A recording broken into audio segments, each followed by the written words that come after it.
Chamada da palavra de Deus, a revelação de Deus. Diz os estudiosos, com base em Mateus 4, que ela saiu da boca de Deus. Ela não é Deus, ela não deve ser adorada como Deus, mas é o que existe na terra de mais proximidade com Deus, é a sua palavra. Ela saiu de dentro dele, ele soprou ela, ele falou ela. Por isso que ela tem todo esse poder que nós bem conhecemos. Mais popularmente conhecida como palavra de Deus, ou revelação de Deus, ela poderia ter diversos outros nomes, com base no seu poder, com base naquilo que ela faz. Quem aqui, irmãos, não já se sentiu perdido, sem rumo, sem direção, sem saber como sair dessas dificuldades, como chegar naquele local que se deseja, na família, no trabalho, e lendo ela, e pesquisando nela, e procurando nela, e olha aí, achei a direção, achei o rumo, achei o caminho. Quem já fez isso aqui? Quem já leu ela para encontrar o caminho, para encontrar a direção, para saber aonde chegar? Quem já fez isso? Levanta a mão e dê uma glória a Deus. Ela poderia ser chamada de bússola, né? Porque nós usamos muitas vezes ela como bússola, para nos orientar. Eu só gosto de baixinho. Ela poderia ser chamada de bússola. Como nós queremos organizar a nossa vida, a vida cristã, como nós queremos arrumar um casamento, como nós queremos manter um casamento, como nós queremos viver feliz, viver segundo a vontade de Deus, também corremos para ela. Ela poderia ser chamada de um manual dos crentes, né? Um manual para a gente explorar, para a gente conhecer melhor. Quem quer casar aqui? Lá não quer. Eita, queremos casar. Eu não quero. Aquele que não está casado, já levantou as duas mãos. Querem casar. Então ela, irmãos, poderia ser chamada de manual, porque ela nos orienta, ela nos guia, ela nos mostra como chegar a esse objetivo, como chegar a isso que nós tanto desejamos. Alguém aqui já leu ela e chorou lendo ela? Quem já leu ela e chorou, dê uma glória a Deus aí. Sério mesmo, já choraram lendo ela? Por quê? Porque ela poderia ser chamada de a carta de amor, né? Do noivo com a sua noiva. Por isso que nós choramos.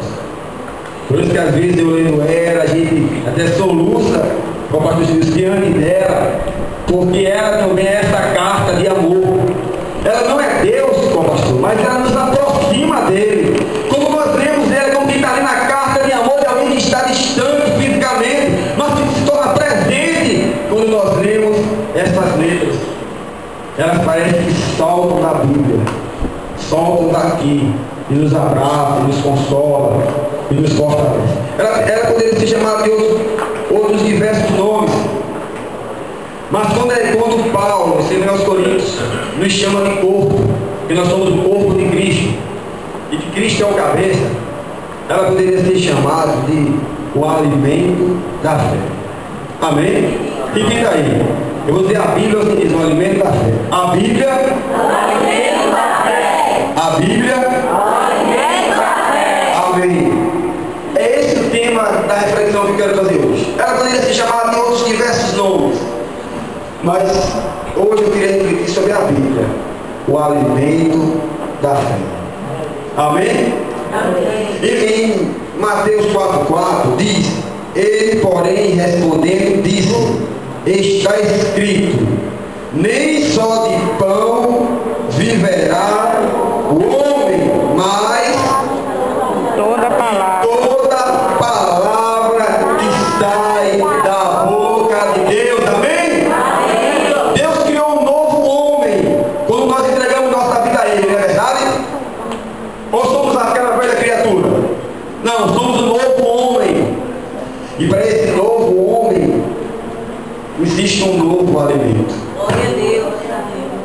Jesus na cruz nos transformou, nos sepultou. Naquele mesmo instante Ele nos ressuscitou. E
É a fé que, no momento de aflições, dificuldades, dobramos os joelhos, clamamos a Deus, e a fé diz aquela certeza: eu vou mudar, eu vou visitar, eu vou restaurar, eu vou curar em momentos difíceis de luta, de enfermidade. A gente clama a Ele, a fé, vem aquela certeza de que Deus vai operar. E eu agradeço a Deus por ela, porque a fé vem pelo ouvir, e o ouvir a palavra de Deus. E nós temos fé e esperança de vitória, porque Ele nos deixou a sua palavra, igreja. Vivemos momentos de aflições, as lágrimas rolando, e eu li a Isaías, e essa palavra me dava fé. E eu acreditava que o milagre ia chegar, porque ela me alimentava, minha fé. Glória a Deus. As lutas queriam destruir a fé. As situações, as adversidades, filhos enfermos, e tudo minava contra a fé. Aí essa palavra, a gente lia ela, e ela alimentava a minha fé. Amém. Glória a Deus. E ela me fazia acreditar que o milagre ia chegar. Tantas vezes somos apedrejados, passamos lutas, passamos dificuldade. E o que seria de um cristão sem esse alimento?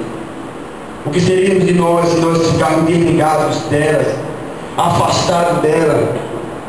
Quantos momentos em nome de dificuldade, diz lá em Salmo 105, Salmo 119, versículo 105, que ela é a luz, que ela é a lâmpada, que ela ilumina o nosso caminho. Quantas vezes na vida, situações difíceis, decisões difíceis, para traçar um caminho, para tomar um rumo, e ia ela, e ela iluminava o nosso caminho, e ela clareava, e ela nos evitou bater a cara em muitos muros, e ela nos conduziu a muitos caminhos tranquilos, de paz.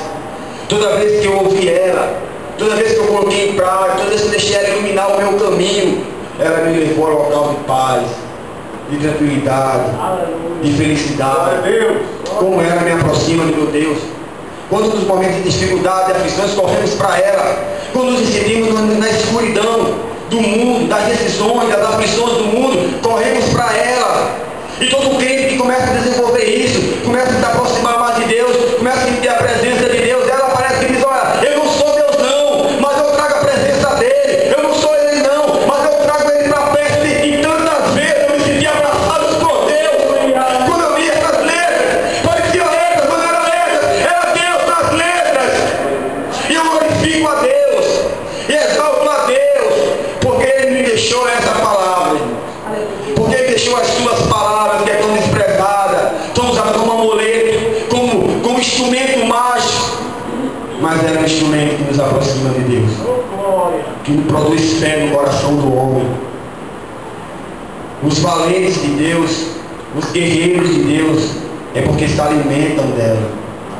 Não existe homens fortes, existe homens que se alimentam da palavra de Deus. Não existe guerreiros invencidos não, irmãos. Mas existe aqueles que entendem o que diz o texto que a gente leu lá em Salmo 1. Se nós compreendêssemos o valor dela, nós cumpriríamos o Salmo 1. Se nós entendêssemos que é ela que ilumina o caminho, que é ela que pega o crente imaturo, recém-nascido, e transforma, e torna ele um crente maduro, um crente prudente, um crente que nas suas decisões pensa, lê, medita, ora. Mas nós desprezamos ela. É ela que Paulo disse que vai trazer o crescimento. Paulo falou para a igreja de Corinto e disse: como vocês ainda são infantis na fé, porque faltava-lhe o alimento sólido, faltava realmente dar valor ao que eles tinham do lado dele, faltava gastar tempo lendo, orando, chorando diante dela, para ela torná-los crentes maduros. E Paulo lamentava isso. Os anos não podem nos tornar maduros. O cérebro não nos torna maduro, mas o alimento que Deus nos deixou, irmãos, a palavra de Deus, tem o poder de nos tornar maduros. Talvez nós estejamos entrando aqui fracos, talvez alguém esteja cansado, alguém esteja desanimado, mas nesta palavra, irmãos, tem o poder de mudar a nossa situação. É porque nós corremos para tudo, para todo canto, querendo todo tipo de solução e não nos apossamos da solução que Deus nos deixou, que foi a sua palavra. Deus sabia que esse recém-nascido, que esse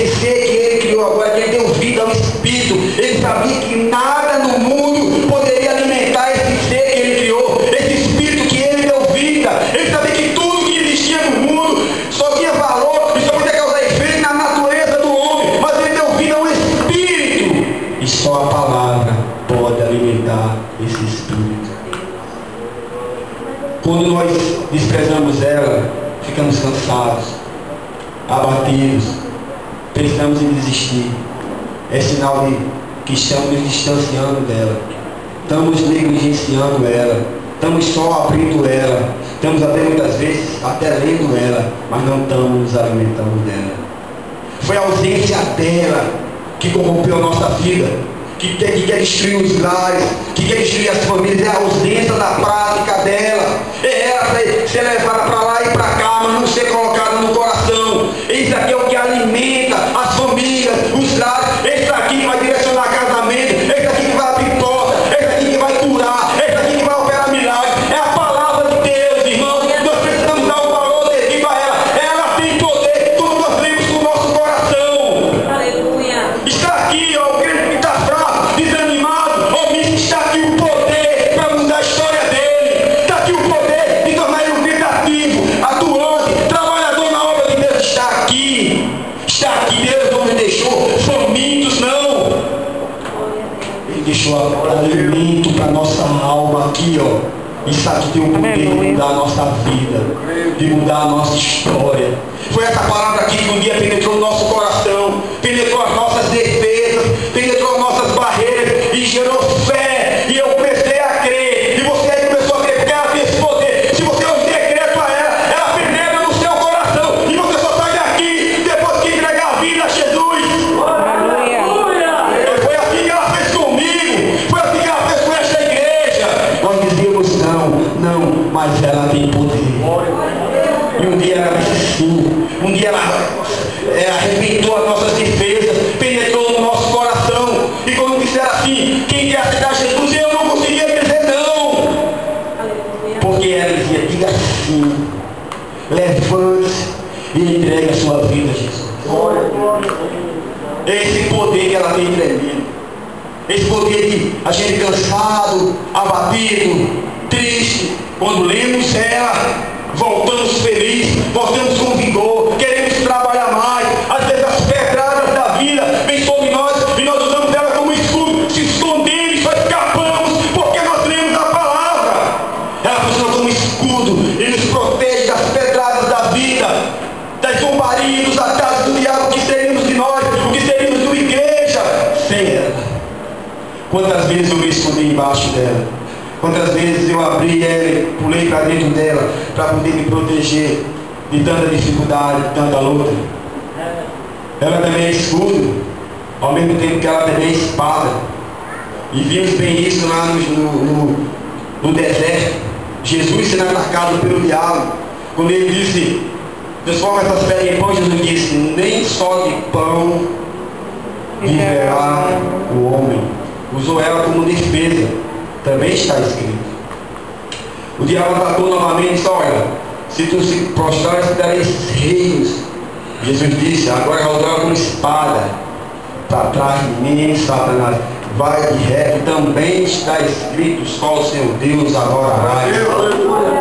É ela que tantas vezes usamos para nos defender. Há crentes mais cansados, há crentes mais feridos do que outros, é verdade. Porque há crentes que usam mais os escudos do que outros. Não há crentes privilegiados, não. Que o diabo poupa. O diabo não poupa ninguém. Mas ele não consegue ultrapassar esse escudo para quem usa, irmãos. Quem usa esse escudo aqui, ele tem poder. Não existe arma no mundo que possa ultrapassar esse escudo como o crente usa. É o escudo que protege o crente. Quanto mais você usar, mais vivo você vai ficar, mais forte você vai ser, menos ferimento você vai sofrer, porque está usando o escudo. O problema da igreja brasileira, da força da igreja, é justamente a ausência dela. É uma igreja faminta, que não tem se alimentado dela, por mais que leia ela, por mais que tenha ela. Não existe nenhuma igreja no cristianismo que não utiliza a Bíblia. Todas utilizam, mas mesmo assim, muitas estão morrendo, porque tem o alimento da vida em suas mãos, em sua mesa, e não se alimenta dela. Estamos cheios de problemas e dificuldades, temos bem pertinho de nós a solução, o guia. Dizemos assim, ó, se Deus estivesse do meu lado para me orientar, se Deus estivesse do meu lado para me dizer uma palavra, se Deus estivesse do meu lado para operar o que eu preciso. E Deus diz, eu estou bem do seu lado. Eu estou bem pertinho de você. Glória a Deus. Eu não lhe deixei só. Eu não deixei você numa escuridão sem guia. Eu não deixei você numa guerra sem escudo. Eu não larguei você no mundo, não. Eu deixei alimento. Eu deixei um escudo. Eu deixei um abrigo. Eu deixei uma espada. Eu deixei um meio para você vencer. Amém. Aleluia. E eu glorifico a Deus por ela. Quantas vezes não corri para ela? Quantas vezes não me escondi nela? Quantas vezes usei ela como abrigo porque estava muito difícil? Quantas vezes todos querem nos apedrejar e nela a gente se escondia? Às vezes descia a ladeira pesado, mas quando ia ela em casa voltava um dia leve, por mais que fosse subida. E ela que vai nos sustentando, ano por ano, outro ano. Ela não me deixa que o ano seguinte eu estiva menos do que o ano anterior. É ela que faz que em 2010 eu trabalhei mais do que em 2009, 2011 mais do que em 2010, 2012 mais do que em 2011 e 2013 mais do que em 2012, porque ela vai nos empurrando, ela vai nos fortalecendo, ela vai nos amadurecendo, ela vai nos dando raízes e nós vamos andando para frente, não porque somos fortes, mas porque nos alimentamos do poder de Deus. É ela, Janai, que nos encoraja. É ela que nos faz um bocado de dificuldade e você não sabe como resolver, vai nela e já sei. Ela me disse, ela me mostrou, ela me iluminou, ela me guiou, ela me avivou, ela me fortaleceu. Vai dar certo, vai ser possível. Da onde vem essa força, irmãos? E do alimento da palavra de Deus. Está fraco? Se alimente nela. Quer direção? Se alimente nela. Quer casar? Se alimente nela. Quer tomar uma decisão séria na sua vida? Se alimente dela. Está sendo atacado? Se proteja dela. O inimigo quer atacar? Ataque com ela. Está aqui, irmãos. Tudo que o cristão precisa. A direção. Esse culto de poder de maravilha foi por causa dela. Amém? É ela que nos inspira. É ela que nos dá fé. É ela que mostra esses versículos maravilhosos que nós vamos lendo e vamos nos avivando. Ela é o que vai manter a igreja firme. É ela que vai preparar a igreja para o noivo que buscar.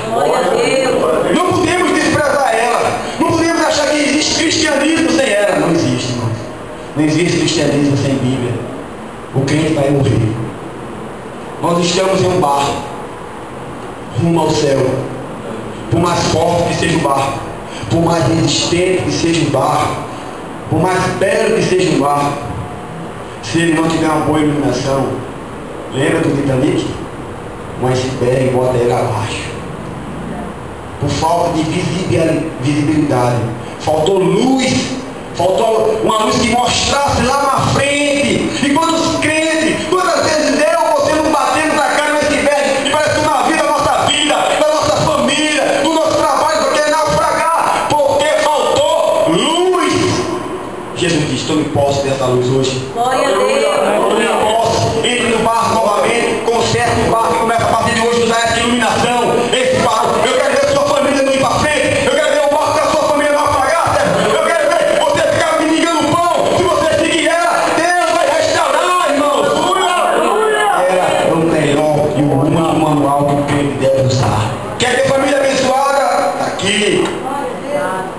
Quem quer casar? Está aqui. Quem quer ser casado e feliz? Está aqui. Não procure nenhum outro canto, nenhuma estratégia humana, nenhuma metodologia humana. Está aqui na palavra de Deus. Como namorar, como casar e como nunca se separar.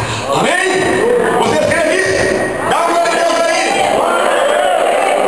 Por isso que o salmista diz: bem-aventurado aquele que lê de dia e de noite. Bem-aventurado aquele que não se distancia dela. Bem-aventurado aquele que constantemente está se alimentando dela. Será como uma árvore plantada à beira do ribeiro, pertinho das águas, pertinho da energia, da força. Suas folhas nunca secarão. E no momento oportuno produzirá seus frutos. Amém, igreja? Amém. Quando estamos numa folha seca, desanimado, Laís, é porque estamos longe do ribeiro. Deus nos deu o ribeiro. Ele é tão bom que o Senhor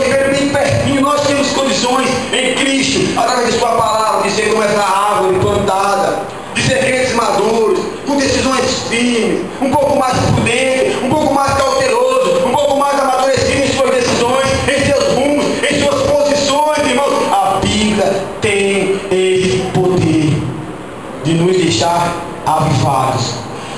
Quando se fala em avivamento, é em retorno à palavra de Deus. Avivamento nada mais é do que trazer a árvore que está um pouco longe do ribeiro para mais perto do ribeiro. Isso se chama avivamento. Avivamento não é um culto, não é um dia,